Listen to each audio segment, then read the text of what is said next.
In this video, how to add HDMI smartphone mirroring to your vehicle. It supports Netflix, Hulu, YouTube, all applications. NavTool is the only company that offers this product. Any Android phone will work in any vehicle with this interface.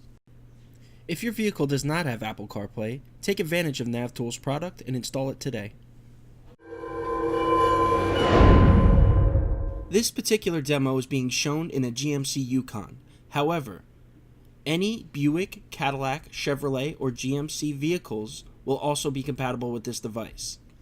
They all have identical screens. The trim panel and the surroundings may look different, but the screens are all identical, therefore this device will work in any of those vehicles. This is your factory menu here. This menu is run from a computer somewhere in your car. Our device does not affect this menu at all. Our device uses the screen or monitor of the car to display Apple CarPlay, Android Auto, or HDMI smartphone mirroring.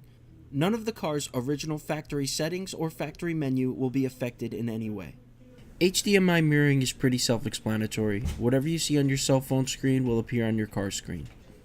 Thank you for watching. Please click the link on the left to subscribe to the channel, or click the link on the right to watch the full video.